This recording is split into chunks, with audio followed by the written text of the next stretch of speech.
Hey y'all, John McDuffie with North American Welding and Fabrication. This is going to be part one of a aluminum dump wagon that I had to go do. It's not done yet, but I had some stuff go wrong with the truck, and I've had all kind of other stuff going on. But anyways, my phone's full, so it won't let me edit anything until I upload something that I don't want to delete. So I got to upload this so that I can go on ahead and finish editing everything else and da-da-da-da-da. Anyways, hope you enjoy it. Hope it shows you something useful. Here you go. Morning, y'all. This is John McDuffie with North American Welding and Fabrication. And today's victim is an aluminum dump wagon. And you can kind of see what's going on here. That piece right there ain't supposed to just slope down right back there at the back, and I'll show you what's causing that.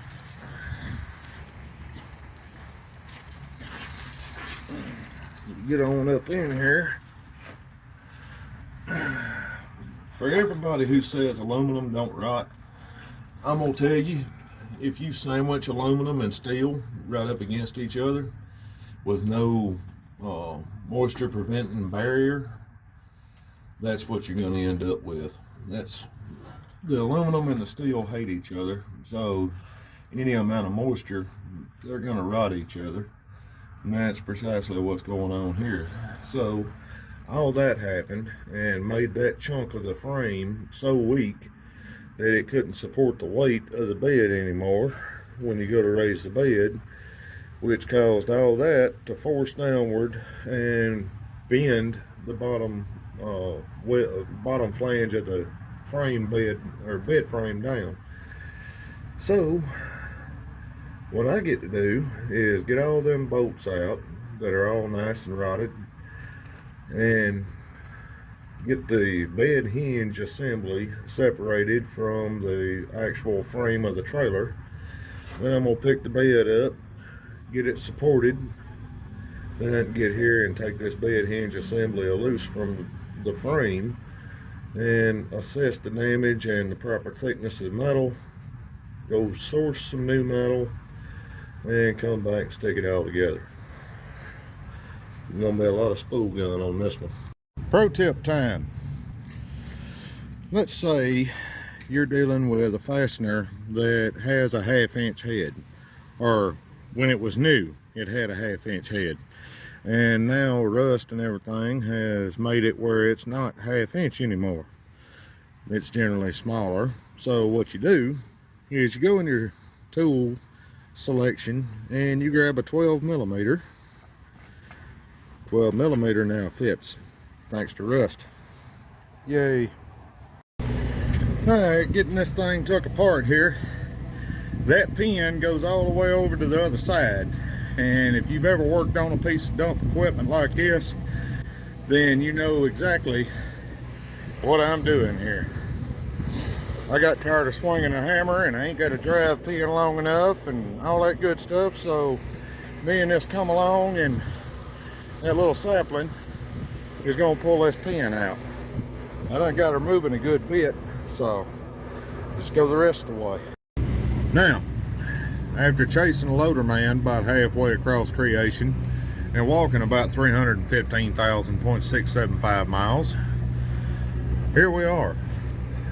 You can see that steel hinge has decided to just really start coming apart, and all that white calcium looking stuff there may actually be calcium. I don't know the chemical reaction that happens between steel and aluminum when you get them together and add moisture, but yeah, that is the problem.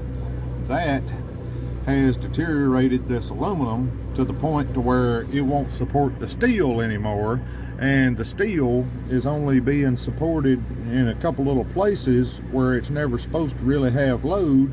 And that's the reason why the steel's ripping apart. So now I get to take this steel off this aluminum, do the same thing on the other side, and assess the damage, assess what thickness of aluminum I'm gonna have to go find to fix this aluminum beam. Then I get to cut all this crap out, make the new piece, stick the new piece in, weld it all up. Yeehaw. Well, look here at how pretty this all is. See, that pin boss is welded to that steel plate that's just barely hanging in there in the frame rail. Matter of fact, that bolt right there is the only thing keeping this thing from just falling out.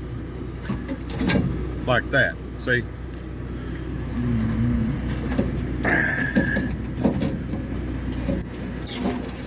It's a little awkward one-handed, but it's coming up out of there. I'll just use the 4-pound finger masher. Looky there, looky there. That big gaping hole, that's all supposed to be aluminum. I'm guessing somewhere in the neighborhood of a 1/2 inch thick. It's not aluminum anymore. It's non-existent now. I don't know where I'm gonna be able to find that. I heard that's expensive, but yeah. The hinges are now removed. Now I can take some measurements and figure out what kind of aluminum I got to go get and how much of it. Then I can go get it, come back, and fix all this. Yippee. Well, hey y'all, I'm back out here messing with this aluminum dump wagon. I don't remember what all I showed you, and it ain't gonna hurt to show you again. Obviously, there's a major problem here. I shouldn't be able to see everything on the other side of the truck completely through both frame rails. But anyways, aluminum and steel hate each other, so when you combine the two and you add moisture, you get that as a result. So all these Bradford pear trees around here have really got my sinuses tore all to pieces. But basically what I got to do is do a cleanup cut all that out. That metal's still good, so I'll just cut right up through here, cut it all out around there. I'm gonna finish taking this tail panel the rest of the way off. It's mostly broke loose, but I'm gonna, you know, do some carbon arc gouging on some aluminum and see how that goes. But yeah, that's today's project, and I'm probably gonna be here the rest of the week, possibly into next week, depending on how good it goes. Anyways, I got my spool gun here, and I'll show it to you in a little bit when I get it strung out. But before I can do any welding, I got to do a whole bunch of cutting. So here we go.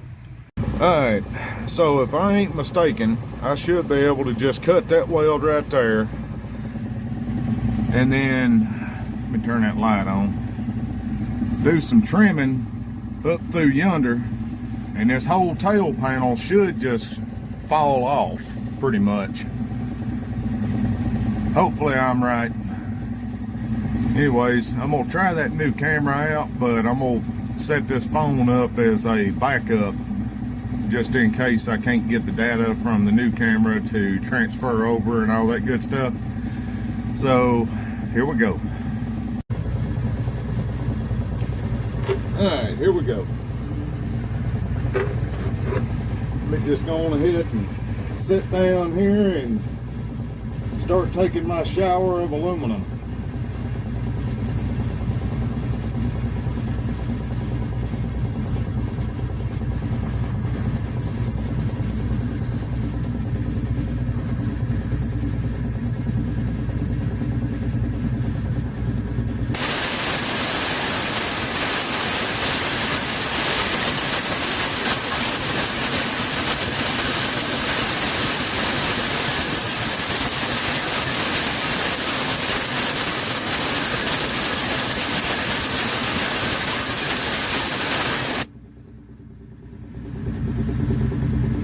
Well, it's cutting it.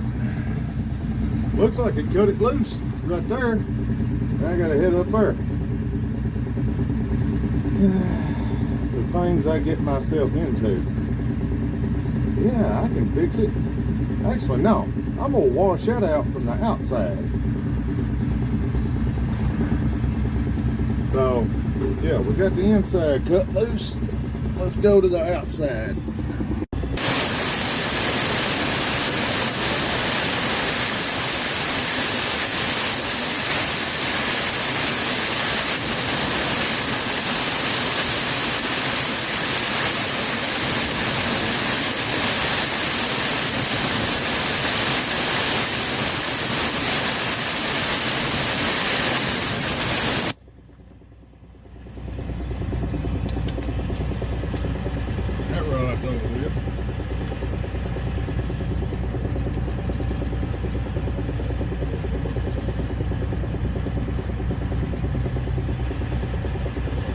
Try not to throw several gels and carbons in my pocket, because I don't know if any of y'all have ever used one, but they're very, very tender and easy to break.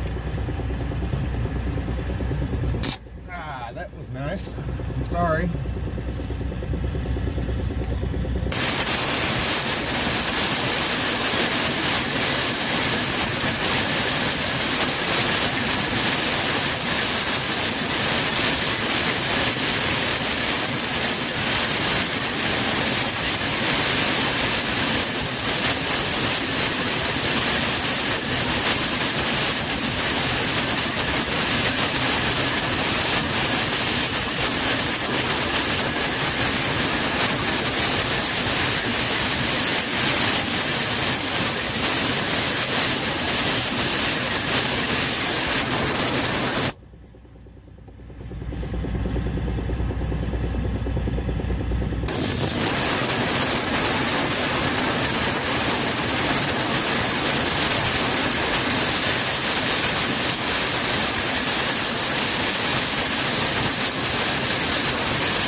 Finally got it to break through.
The goal here ain't necessarily beauty as it is get it apart so you can make it beautiful.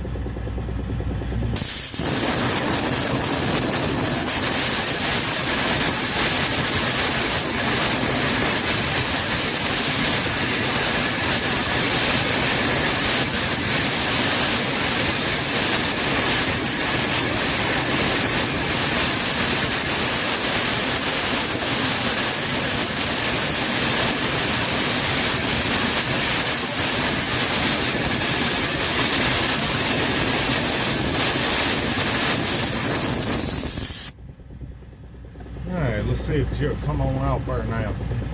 Probably not.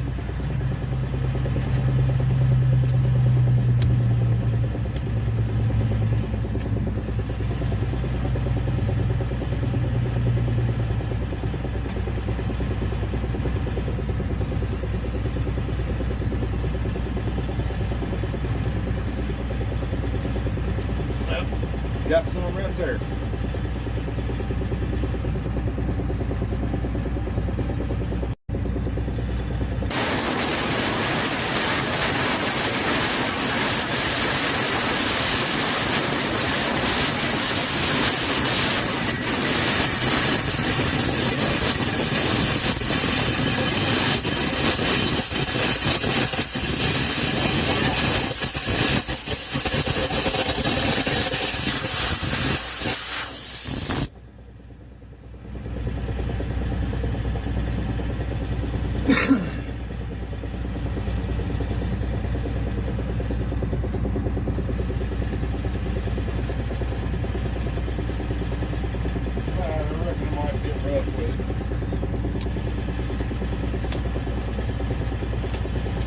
should be pretty much free.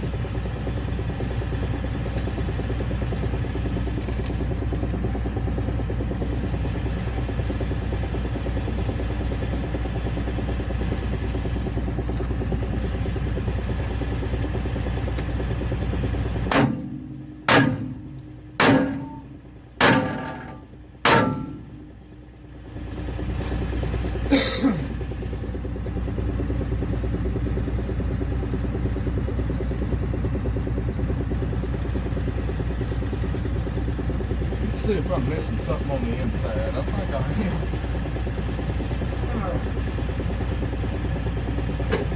No? Just busted loose. Maybe it's just friction.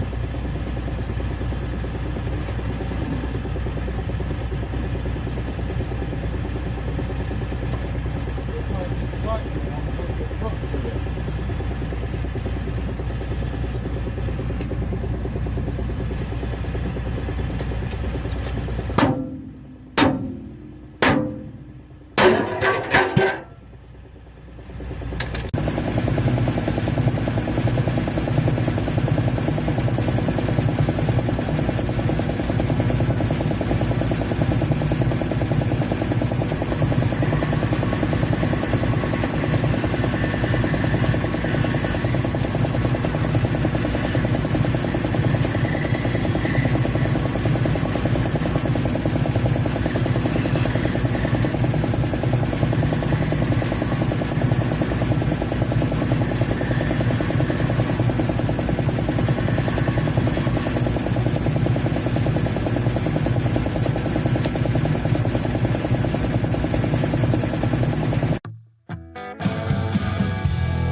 Battery tools for junk.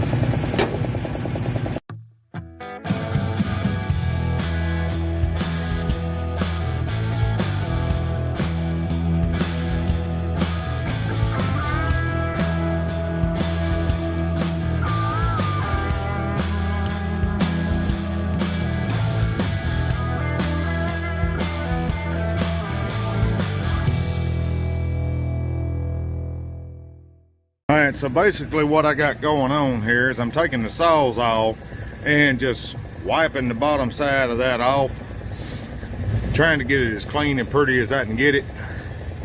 I'm going to end up having to use a grinder and a cutoff wheel up through here to get a nice straight line.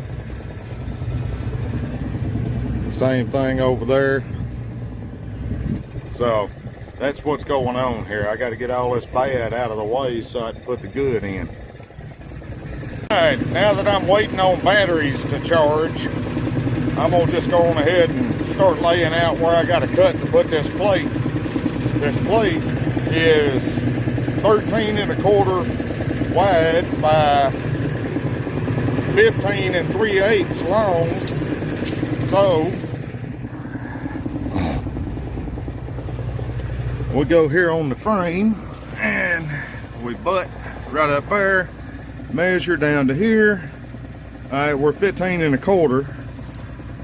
And we know that plate is only 13 1/4 long, so we pull from the back side of the frame rail forward 13 1/4. I'll put me a mark right there, and then I'll get here with a square, and I'm not cutting here, and I'm not cutting the top. I'm cutting just the web, and then I'll take the slice along through yonder and slice along through there and finish that cut out. But that way I can stick that plate right in here where all this is tore up, and yeah, I'm gonna V it all out. It'll be 100% full penetration. I'll probably TIG the root and finish it all out with a spool gun. But yeah, that's what's going on. I gotta go get me a chicken scratch making stick and go with that. All right, I'm back with my scribble stick. These Milwaukee scribble sticks are actually pretty nice. They're supposedly capable of marking on everything or anything. But yeah, we just go with a crow's foot there, and just for good measure, we'll put an X over here because that's where I'm cutting everything off of. I want to stay to that side of the line. I'm probably going to end up making this cut with the air arc, so I'll be probably a 1/4 inch to this side of the line down through there. That way I'm not deleting too much material, and I can come back and clean it up with a grinder.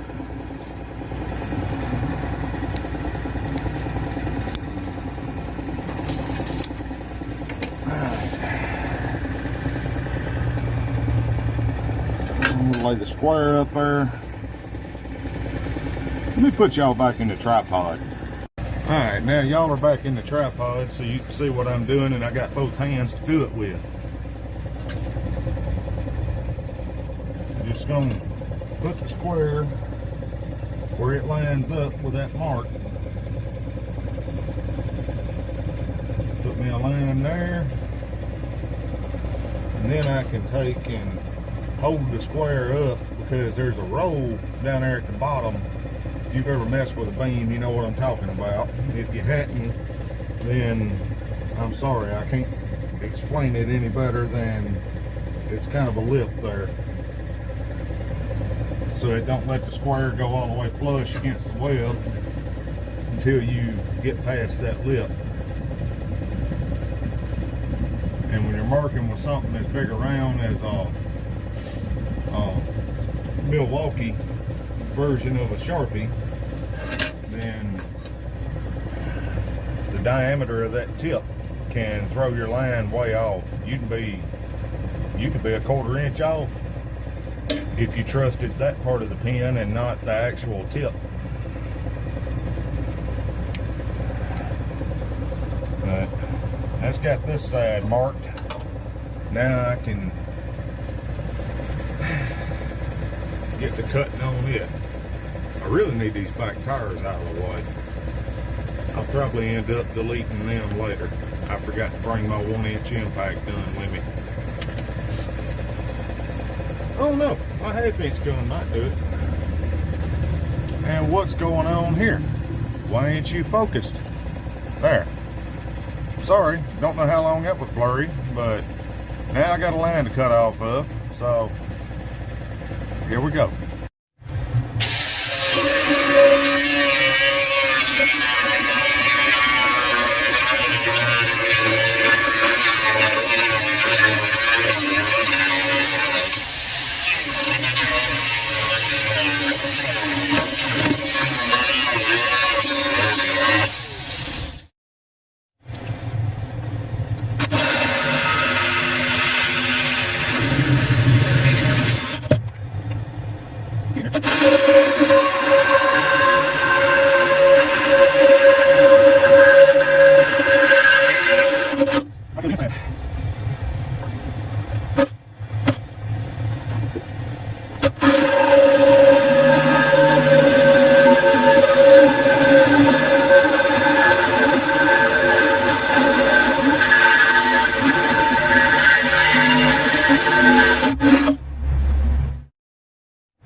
right, it ain't pretty, but I got the finish cut on the bottom.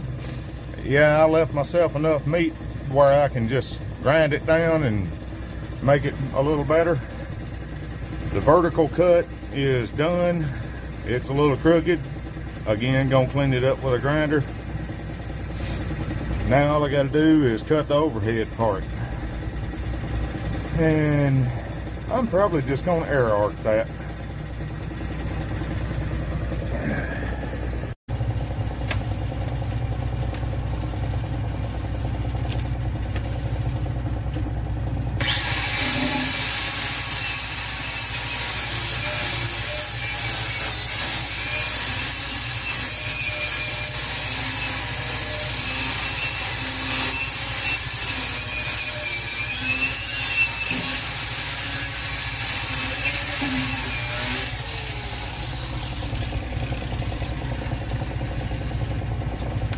Very strong scent of sulfur. So I'm guessing the chemical reaction between steel and aluminum when water is added is a high acidic content. Probably makes sulfuric acid. That would explain why it rotted both of them out. I ain't no scientist, so I don't know.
Finally.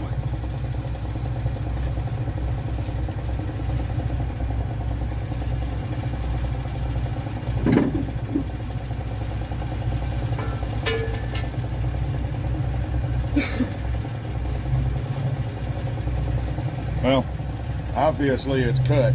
Now I take the grinder and do a whole bunch of cleaning up because it's not cut all the way flush at the top. All right. After a whole bunch of fighting and coughing, I got that cleaned up to where I can go on ahead and start making the new plate. So we go over here to the back end of the welder beast and I'll get started on laying that out. I'm gonna lay it out based off this drawing that I scribbled up the last time I was out here. I know it ain't all that pretty, but it'll work.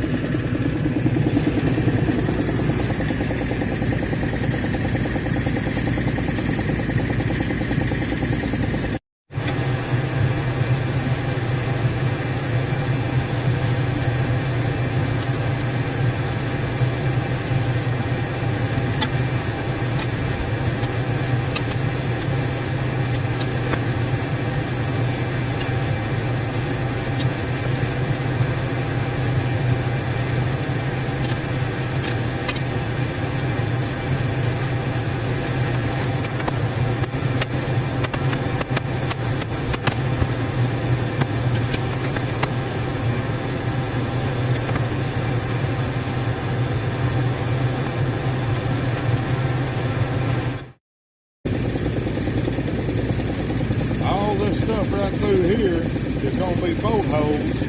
There's gonna be a pin going through a hole right up here. Then there's another hole here and another hole over here that I didn't measure. Once I get the plates, once I get this drilled out to where I can bolt the plates to it, I'll bolt the plates to it, then I can transfer the plate holes over to this and go from there.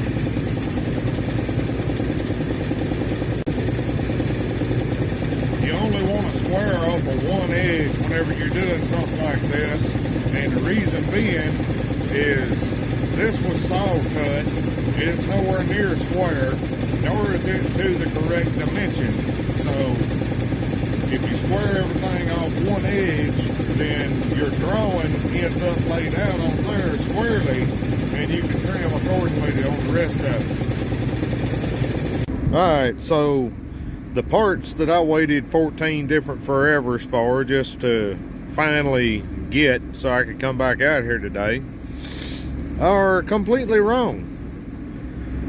I gotta modify them to make them work, so I might as well have just built all this stuff out myself and not bothered ordering parts, but here we are. I gotta cut this new one right on along down through there, and then this will almost match that, but the bolt holes are in a different location, so not only is the part different, I also wasted my time taking careful measurements to make sure I got all the bolt holes exactly where they came from. Highly annoyed, but oh well. Now I'm gonna cut that piece, and they're calling for rain, but hopefully I can dodge it so I can go on ahead and get them holes drilled right there. Yes, I am definitely using the blue flame hacksaw for this, also known as the gas axe, or the red wrench, or the smoke wrench, or just a burning torch.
I see people flame cut stuff all the time, and then as soon as they make their cut, they take their grinder and they come in and just right across the top and just completely erase their line. Quit doing that. You take that grinder and you face that edge to where that's how you take your line out. You just face it down flush, make it nice and square, and follow all the way down your line. Then, once you've got it flat and straight, then you take and deburr it. Right over. Alright, now, seeing how I got that one piece cut, I'm going to clamp that aluminum piece up there, and then I'm going to clamp another piece of steel on top of the aluminum so I can slide my magnetic brace drill around and get them holes drilled out. And if he don't quit flying through here with that little mini loader, I'm gonna find some way of disabling it. went and grabbed my little Hogan, however you want to say it. I believe it's a HMD 130 model, but I throwed a 9/16 annular cutter in it, and here we go.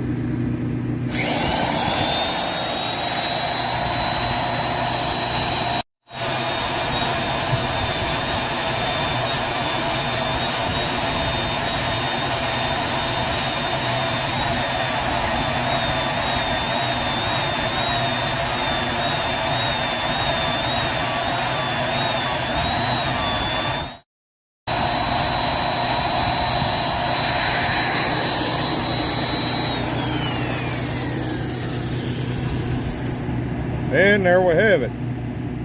Nice 9/16 diameter hole.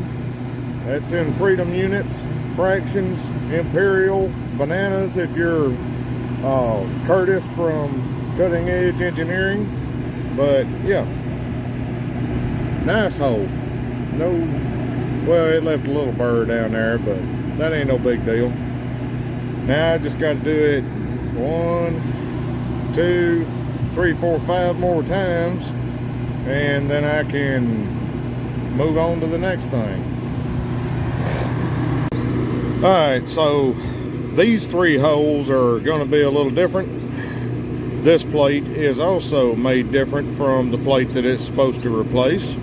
So I've got the plate pretty much where it's supposed to be on the aluminum plate, and I'm just going to drill all the way through the steel down into the aluminum and drill it all the way through the aluminum.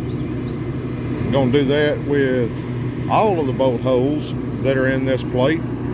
That'll give me the location for these 2, this one, and there's another one that's under the back end of the mag drill right now, and that'll make it a little easier.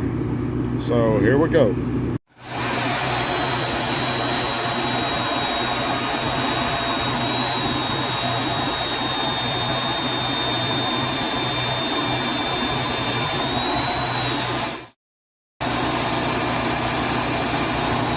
Let me put some juice on it.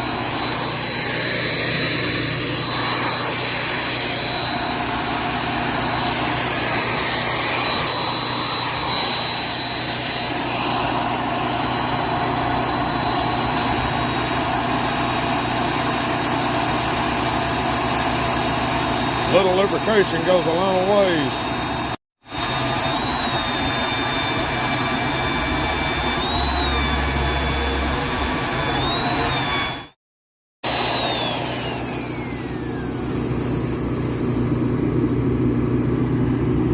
And there's that hole. Done. Now I just got to do it to the rest of them, and then this aluminum plate will be ready to trim up and stick in. Alright, I'm running out of storage space, so I'm doing a quick little update. I got all the holes drilled in this piece of aluminum, and I'm beveling the 3 sides. This side right here is going to hit the top, that side's going to hit the bottom, and then this side here is going to butt to where we cut the web out. So yeah, sinuses are completely destroyed, mostly because of the Bradford pear tree, but another thing is aluminum dust is not good for me either. So I got to finish beveling that side there, and then that'll be ready to stick on there and tack. All right, I got her all beveled out and everything, and she's stuffed up in here. Fits like a glove, actually. I need to space it back just a little bit. Yeah, you get the general idea. I'm gonna have a real nice gap right there to fill up, but I kind of want it that way anyways. That way I know for sure I'm getting 100% full penetration. I'm gonna get a full pin weld on the bottom side too. So as far as this particular plate goes, it's done. I just gotta lay the other one out and get it to this stage. Then I can finish cutting the other side out and yeah, go from there. Alright, before I mess around with laying out the other piece of aluminum, I figured I'd go on ahead and put the pin boss hole in this plate so that I can bolt it to the aluminum and then transfer that pin boss hole over to the aluminum, and then I'll eventually end up putting one in this plate here. But how I done it is I took the old one and measured from the edge of the pin boss to that side, and then the edge of the pin boss to that side, and I took them two measurements and transferred them here to here and then there to there, and then came up with the overall diameter of the pin boss. And I happen to have a piece of a cutoff wheel left that's exactly the same diameter, so that's nice. Now all I got to do is take the torch, cut that hole out, and then that particular part will be ready for installation. And there we have that hole. I ain't even bothered to clean it up just yet, but yeah, I'll grind the slag off of it and get it cleaned up, make sure it fits around that boss good and tight. But there we go. Well, there's that plate.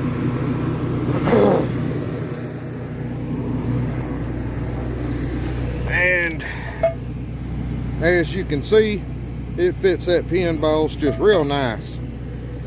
So now I can use this plate for a template to cut out the other plate just like it, as I can also use the aluminum that I already did as a template for the other aluminum. Nice. Like I said, that's the end of part one of the aluminum dump wagon. It's made by Rhodes trailers in West Virginia. Not a real big fan of aluminum trailers in general, but there it is. There is a part two coming. As soon as I can get done editing it, I'll upload it. And yeah, thanks for watching, and here we go.